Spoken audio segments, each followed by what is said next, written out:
with Gold, and they just played their set at Cul de Sac, and we're going to talk about their new record. So you just released your album in December, and it's out overseas as well. Yeah. So the record's called Interbellum. Is that a personal statement or a political statement? Both, probably. Well, at first it was a... When the record wasn't finished, it was a personal statement, but I think it's also a political statement. Just, well, I feel like we're in an interbellum, so...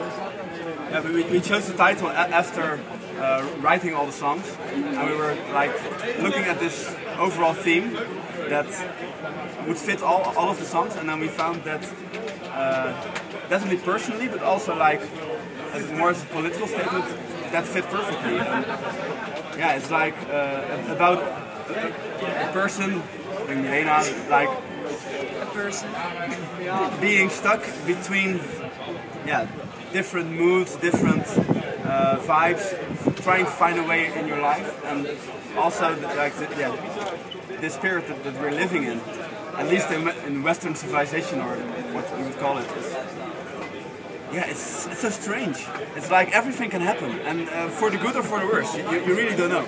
And well, right now it feels really for the worse, so I don't know. It still really feels. It was in December when we released the CD, and of course the title was already chosen in like summer, and it still feels like the interbellum. So probably will take years before it will be better. I don't know. So it's interesting because you have a couple songs on your record that have sort of a Civil War, to me, American Civil War, like war ballad kind of vibe. Is that something you're going for? Or are you thinking about war when you're writing those songs? Well, I was angry and I was kind of fighting, so yeah, I think I was, but not really intentionally. Yeah. Probably more like a personal war than like a real political war.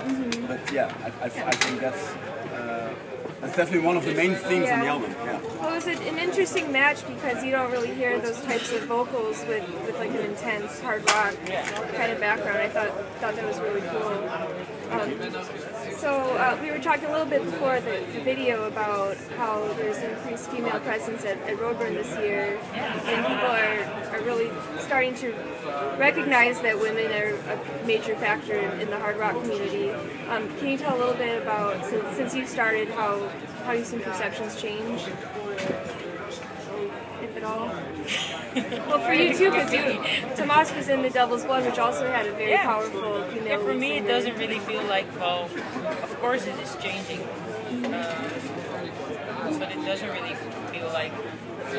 I don't know if perceptions are changing, but I would like to see that like this whole female thing is getting less of an issue, because to be honest, I don't feel much of a bond with all the other female-fronted hard rock bands. To me, a band is a band. Yeah, a band is a band, and there are male vocalists that we relate to more than like female vocalists, and even on this festival. So I really hope that this whole female-fronted label goes away. That we can put it behind us. And I don't give a damn if it's a boy or a girl.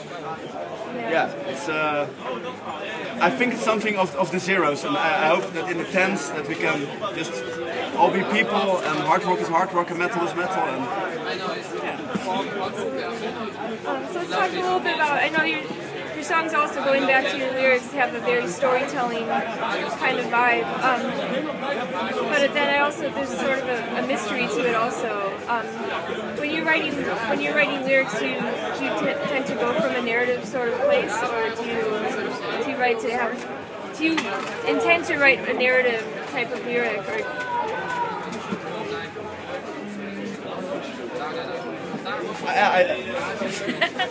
It's hard. It's of course strange for me to answer, but I think that it's not strange.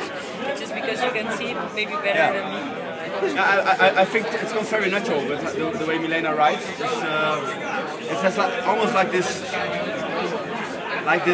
gospel vibe or something like it. It's really like someone who needs to sing her sorrow away from her, and just like the old gospel, or like strange thing to say, like the slave songs. It's like really people trying to sing their sorrow away from them, and I really like those 20s and 30s slavery songs. So probably that's why I did this that way. Yeah, and I think it fits the music perfectly, because we try to be to write the music as well in like a bit of a storytelling manner, and I think So are you going to, after Roadburn, do you have plans to tour the States on this record? Of course. I don't know. If we could, we would leave tomorrow. Yeah. Tomorrow? But it's nowadays, well, it costs a lot of money. I don't know if we have that kind of money. I think it only would make sense to do it now if we could do like a good support tour. Okay. And that goes for America, but also goes for Germany or Europe or even Japan or whatever. We only have like 900 Facebook likes, so we're not like a band that really can. So far. Yeah, so far, of course, so far. But it's not that we're known everywhere and that we can draw like. Even if it's only 40 people a show, it will be hard for us to draw. So I think we should look for the right. The right plan and the right bands to tour with, and the right media to support us. And yeah, well, let us know when you're doing that, because we will definitely love to cover it again on Boxx. Yeah, sure. And if not this album, hopefully at least next album. Great. Well, thanks for talking with us today. Thanks for talking to us. Yeah. Thank you.